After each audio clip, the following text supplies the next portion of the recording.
जय बोलो परम पूज्य आचार्य गुरुवर श्री विद्यासागर जी महाराज की। पहले तो 11वें और 8वें गुणस्थान में अपवर्त मरण नहीं होता, छठे गुणस्थान तक ही आयु कर्म की उदीर्णा होती है, उसके बाद केवल उदय होता है। समझ गए? हाँ, तुम इशारा दे देना, मैं चालू कर लूँगा। हाँ, तो छठे गुणस्थान के आगे चालू। हाँ, छठे गुणस्थान के आगे आयु कर्म की उदीर्णा नहीं होती। समझ गए? हाँ, उपसर्ग किया हो तो भी। और दूसरा एक नियम और है, नहीं, और जिसने आयु बांध ली है उसका अकाल मरण नहीं होगा। बद्धाऊ गश्य कदली घादनत थी। अब एक सिद्धांत की बात समझो, श्रेणी में मरण किसका होगा? जिसने आयु बांधी। आयु कहाँ बंधती है? वो श्रेणी के पहले, तो उसने आयु बांध लिया, अब श्रेणी चढ़ा। अब मरण कब होगा? जब उसकी आयु पूरी होगी। बद्धायुष्क जीव के ऊपर वज्रपात भी हो जाए तो अकाल में नहीं जाएगा। समझ गए? वो अपने समय पर ही मरेगा, असमय में नहीं जाएगा। तो ऐसी व्यवस्था है, और उसी प्रकार की व्यवस्था के अनुरूप सब कुछ समझना चाहिए। समझ गए? हाँ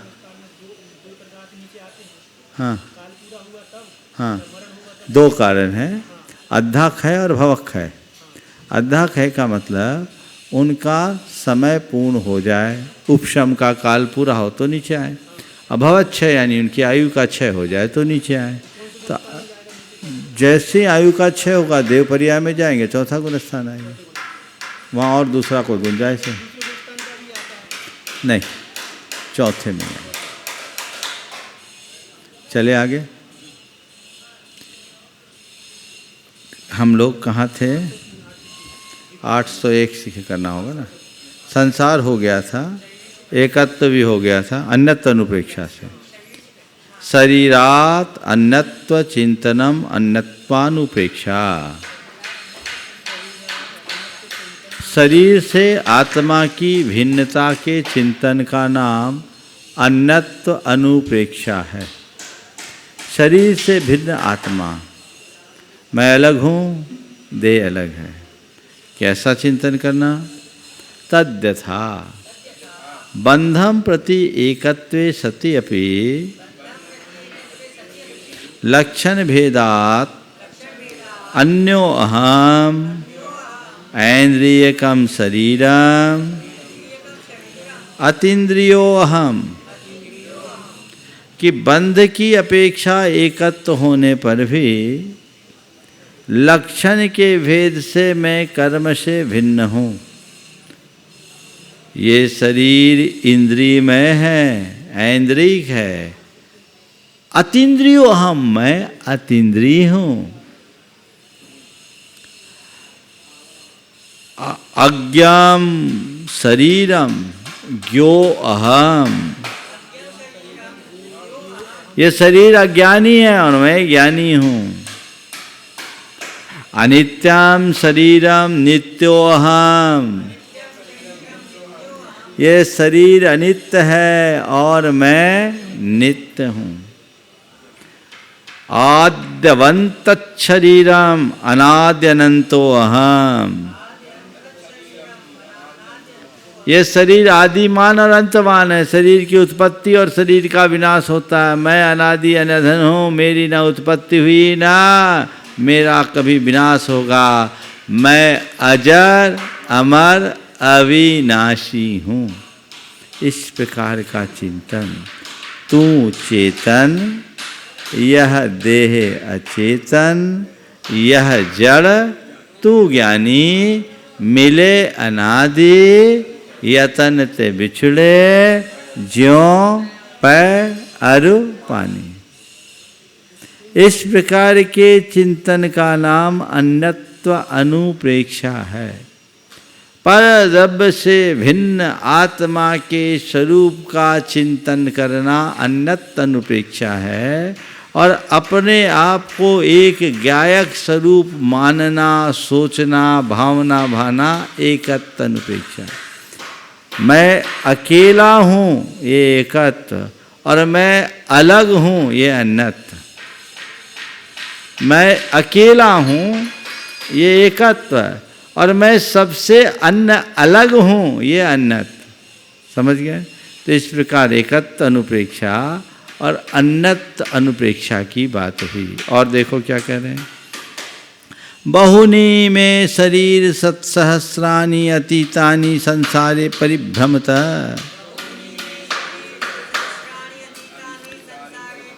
अतीत काल में संसार में भ्रमण करते हुए मैंने लाखों करोड़ों शरीर धारण किए और छोड़े, किए ना, अनंतों, है ना। स एव अहम अन्यतेभ्य इत्येवं मे किमंग, पर मैं वही हूँ और उन सब से अलग हूँ। किमंग पुनर्वाह्येभ्य परिग्रहेभ्य, फिर जब मैं सबसे अलग हूँ तो इन बाह्य परिग्रहों से क्या मतलब। इति एवं ही यस्य मनः समादधानस्य, इस प्रकार चिंतन करके मन में समाधान पाने वालों के शरीर आदि से स्पृहा न उपद्यते,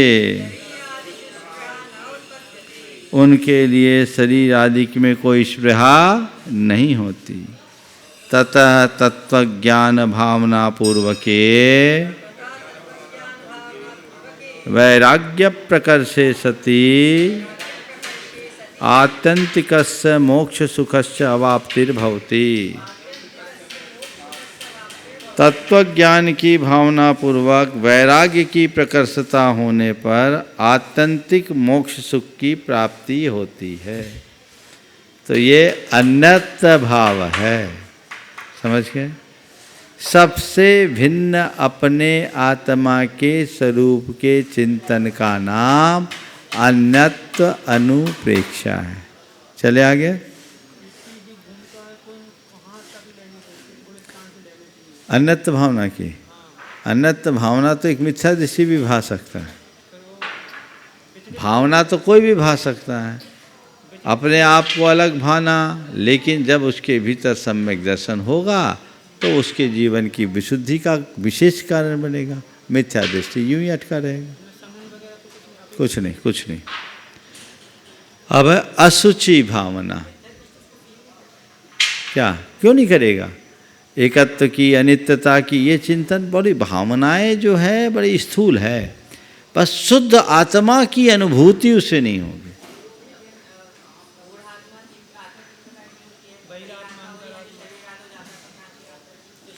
अरे बाबा, स्थूल रूप से मैं 12 भावना का चिंतन कर रहा हूँ और ये बोल रहा हूँ मैं शरीर से भिन्न हूँ, मैं चेतन आत्मा हूँ, तू चेतन यह देह अचेतन, यह जड़ तू ज्ञानी, मिले अनादि यतंत बिछड़े ज्यों पै अर पानी।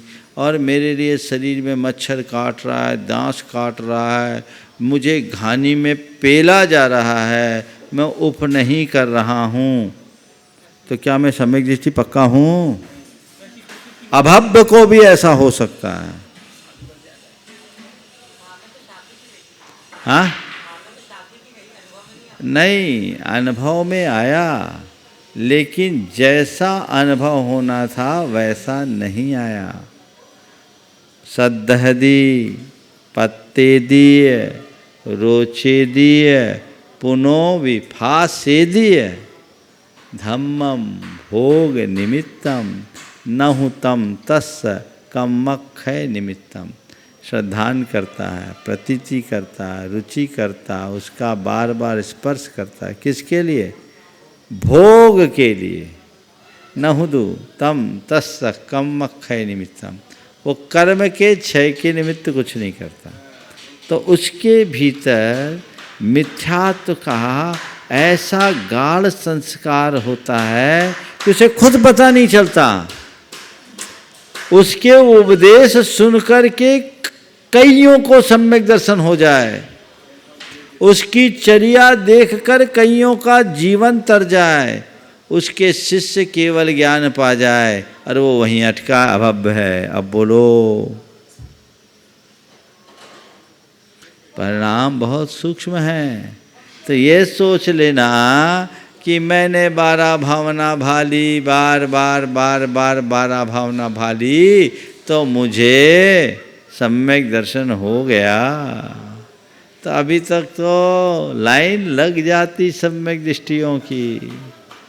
हाँ, लेकिन अपने सम्यक दर्शन की उत्पत्ति का ये श्रेष्ठ निमित्त है और हमें निरंतर इसकी भावना भानी ही चाहिए। ठीक है, आगे चले।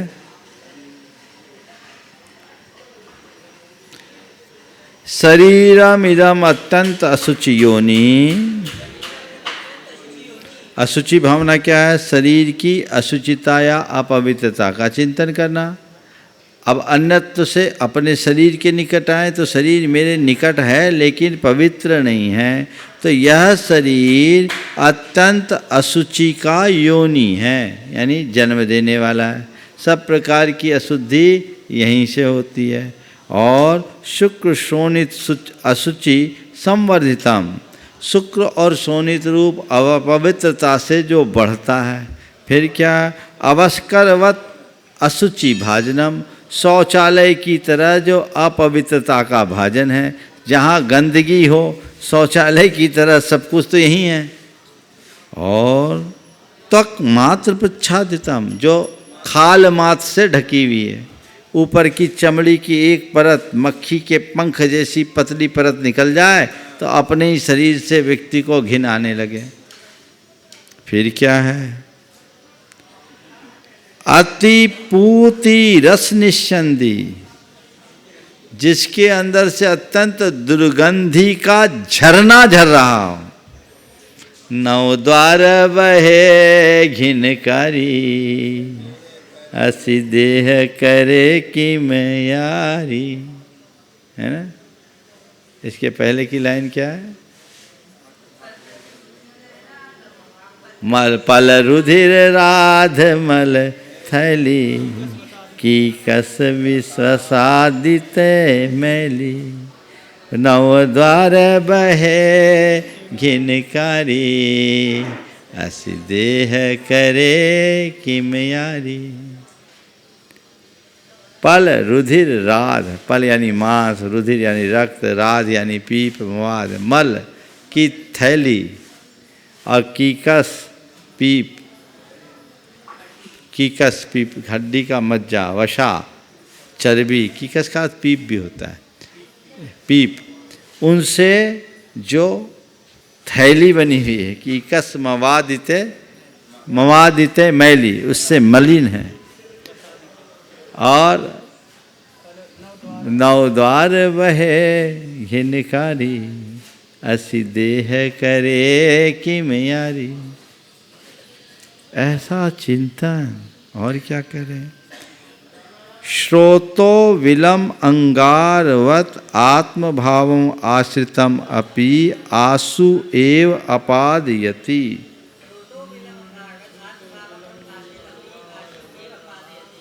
अंगार के समान अपने सामने वे आए हुए पदार्थों को भी शीघ्र नष्ट करता है। अर्थात अग्नि में डालो वो स्वाहा, शरीर में पवित्र वस्तु भी डालो तो वो मलिन हो जाए। केसर, चंदन, पुष्प, सुगंधित वस्तु देख सारी, देह परस्ते होए अपावन, निस्दिन मल जाए। फिर क्या है? स्नान अनुलेपन धूप प्रघर्ष वास माल्यादिभिरपि न शक्यम अशुचित्वम अपहर्तुम अस्य।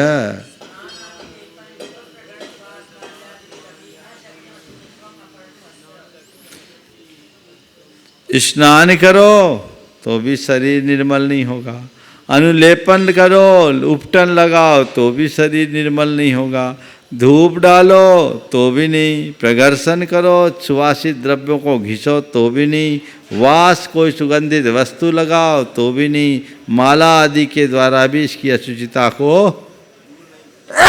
दूर नहीं किया जा सकता। तू पोसे ये सूखे, जो धोवे तो मैली, निस्दिन करे उपाय, देह का रोग दशा फैले। सम्यक दर्शनादि पुनर्भाव्यमानम जीवस्य आतंत किम शुद्धिम आविर्भावयति इति तत्वतो भावनम असुचित्वानुप्रेक्षा।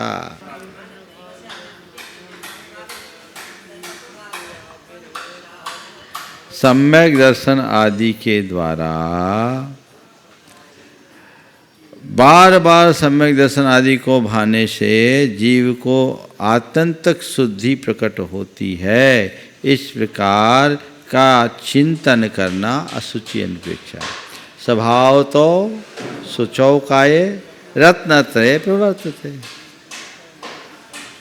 बस इतनी बात बैठ जाए।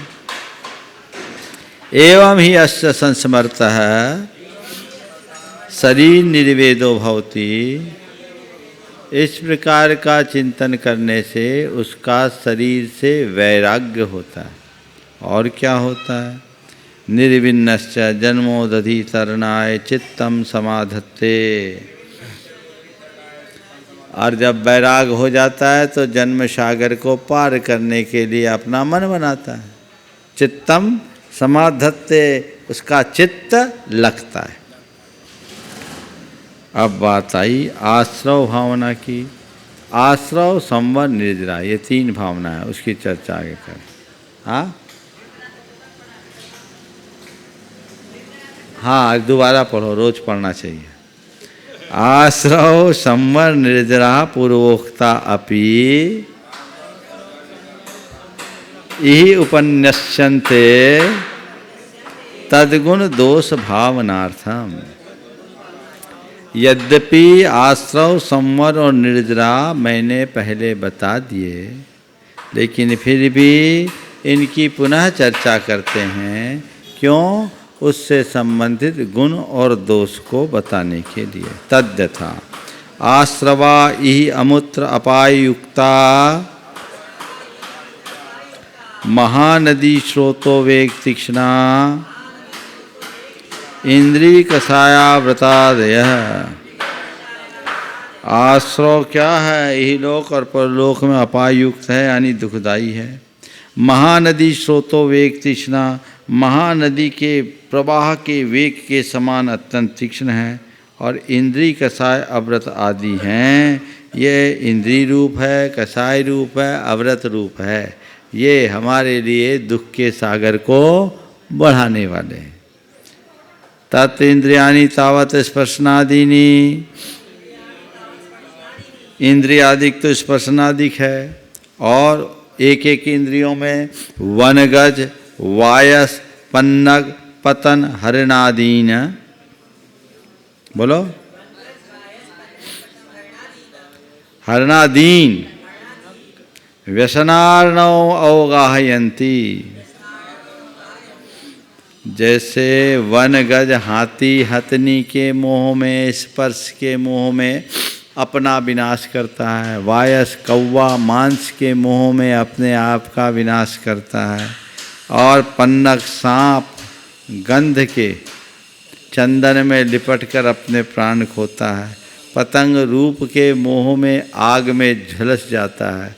और हिरण संगीत सुनकर वहीं ठिठकता है और पकड़ा जाता है। इसी तरह कषायादयोपि ई बंध बंधाप यशः परिक्लेशादीन जनयन्ति। इसी प्रकार कषायादक भी इही लोक में वध, बंध, अपयश, परिक्लेश आदि को उत्पन्न करते हैं। उसके कारण पिटना पड़ता है, बंधन में जाते हैं, अपयश के पात्र बनते हैं और क्लेश होता है। अमूत्र च नाना गतिषु बहुविध दुख प्रज्वलिताशु परिभ्रमयन्ति इति एवं आश्रव दोषानुचिंतनम आश्रवानुप्रेक्षा। और परलोक में भी नाना गतियों में अनेक प्रकार के दुखों से जलने वाले संसार में भटकते हैं। इस प्रकार के आश्रव के दोष का चिंतन करना आश्रवानुप्रेक्षा है। एवं ही अस्य चिंतयतः क्षमादिषु श्रेयस्त्व बुद्धिर्न प्रच्यवते। क्षमादिक में कल्याणपन की बुद्धि नहीं छूटती, वो क्षमादिक भावों में स्थिर होता है। यथा महार्णवे नाव संवर भावना सर्वे ते आश्रव दोषाः कूर्मवत् समृतात्मनो न भवन्ति। जो आत्मा कछुए की तरह अपने आप को समृद्ध कर रखे हैं, यानी संयत भाव को प्राप्त है, उन आत्माओं में आश्रव के ये सारे दोष नहीं होते। हाँ हाँ, इंद्रिय कषाया व्रतक्रिया पंच चतु पंच विंशति संख्या पूर्वश्च भेदा आदि ले लेंगे, और जो भी लेना ले लो। आदि में तो सब समाता है। हाँ, 3 शब्द हैं, आदि प्राया लगभग। आदि प्राया लगभग बचाव का सबसे बड़ा रास्ता। प्राया कह दो, हमने तो प्राया कहा, उसमें सब पच जाएगा। लगभग कह दो तो पच जाएगा। आदि कह दो तो समझ जाएगा। एक से यूपीएससी में इंटरव्यू में पूछा गया, आज आप अपने घर से कितने कदम चल कर आए? घर से कितने कदम चल कर आए? एक ने बोला लगभग 758 कदम। गिनने कौन जाएगा? 1-2 लोगों ने परफेक्ट बता दिया, यानी तुम बड़े कैलकुलेटेड है। चलते हुए तो कदम गिनते हो, इसका मतलब तुम पाँव ही गिनते रहोगे, जिंदगी में क्या करोगे? प्रेजेंसी देखी गई, लगभग बता दिया, बात खत्म, नाप लो आप, सिलेक्शन हो गया। तो कहाँ कब क्या कितना बोलना है, ये भी बड़ी बात होती है। समझ गया?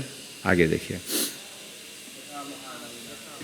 यथा महार्णवे नावों विवर्पिधाने असति क्रमात् श्रुत जलाभिप्लवे सति तदाश्रयानां विनाशो असंभावी।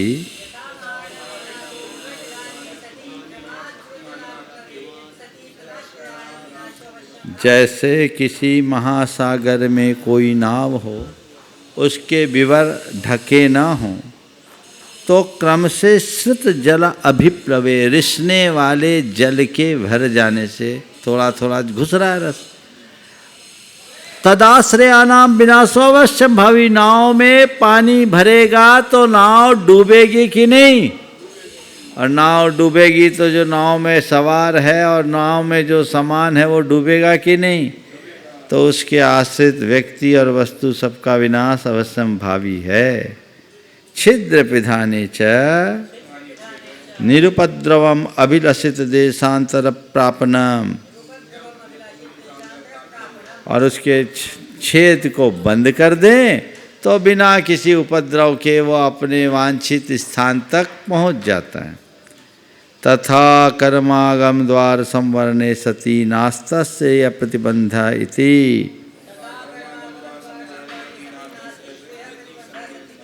इसी प्रकार कर्मागम के द्वार को रोक देने पर कल्याण के मार्ग में कोई रुकावट नहीं है। इति संवर गुणानुचिंतनम संवरानुप्रेक्षा।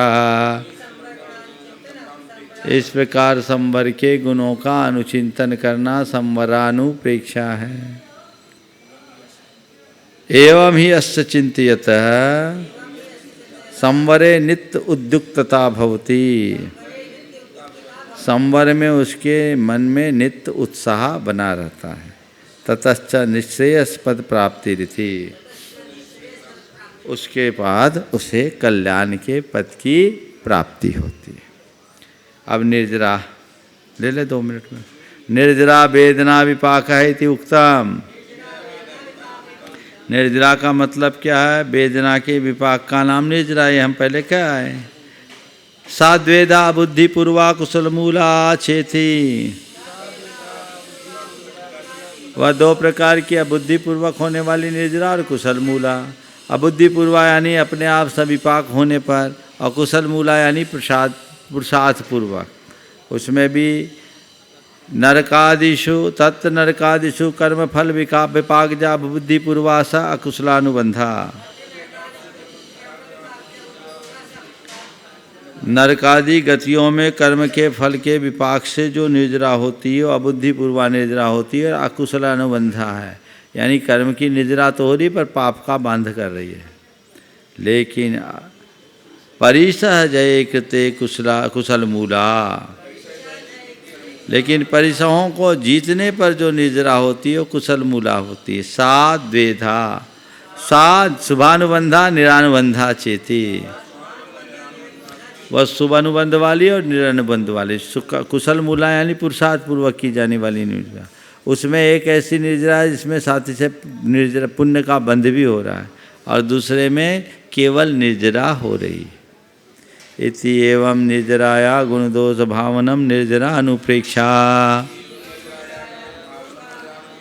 इस प्रकार निर्जरा के गुण और दोष का चिंतन करना निर्जरा अनुप्रेक्षा है। एवं ही अस्य अनुस्मृत